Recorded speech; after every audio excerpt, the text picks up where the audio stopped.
President William Ruto is in New York City for the United Nations General Assembly, one of the biggest diplomatic gatherings in the world. I wish to thank the President of the Republic of Kenya and Commander-in-Chief of the Defense Forces.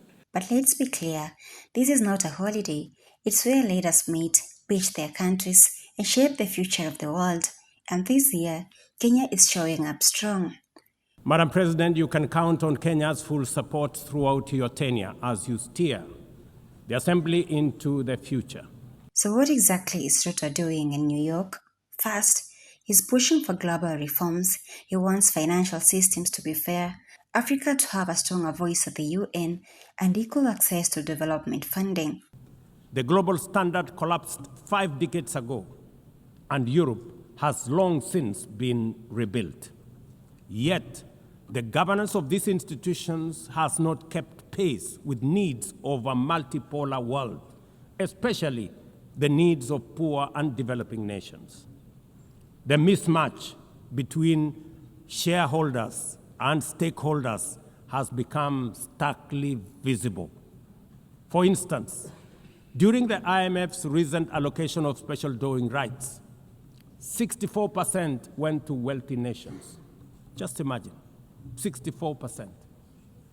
With little need for liquidity support. They didn't need the money anyway, but they got 64%. While the poorer countries received just 2.4%. What a disconnect. The imbalance highlights how the very institutions meant to safeguard global finance stability often perpetuate inequality and instability.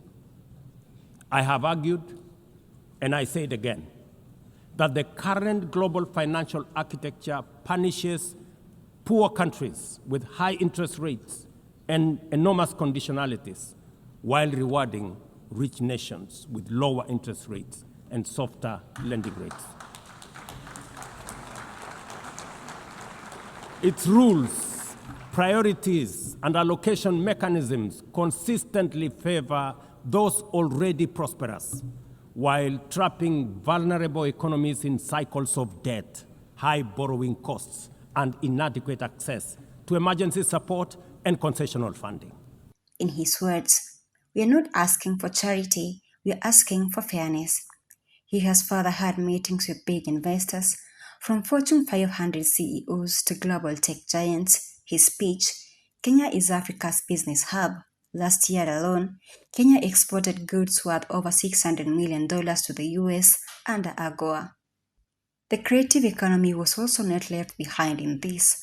Ruto has met Hollywood studios, Grammy organizers, and film executives, all to attract investments in music, film, gaming, and animation, creating more jobs for the Kenyan youth. He also held a town hall with Kenyans in the US, urging them to invest back home and remember that there are more than 4 million Kenyans living abroad, a massive resource for our economy. The president has further held talks with leaders from Azerbaijan, Estonia, Australia, Finland, and Ghana, plus climate envoy John Kerry and UN leaders. The focus: partnerships in climate, trade, and global cooperation. Those who look to the future with a clear vision know that climate change is not only the single greatest threat of our age, but also one of the greatest transformation opportunities of our time. The global stocktake has made it plain that the world is off track. Current national determined contributions are steering us towards temperature rises far beyond any safe threshold. This is the difference between survival on one hand and devastation for millions across the world on the other.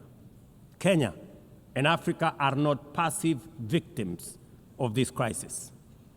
We are taking bold steps showing that climate action is not only possible, but can also be the foundation for inclusive growth.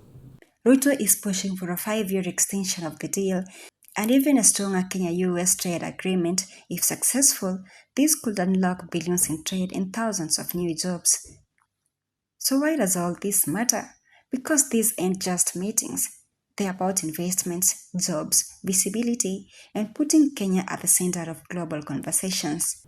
We are also pioneering nature-compatible solutions such as sustainable waste management and circular economy interventions.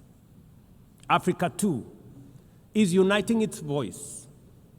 In 2023, in Nairobi, we hosted the inaugural Africa Climate Summit where the continent adopted the Nairobi Declaration on Climate Action and Call to Action. Ruto isn't sightseeing in Times Square. He is pitching Kenya to the world. Ladies and gentlemen, Kenya speaks from the experience of a nation deeply invested in multilateralism.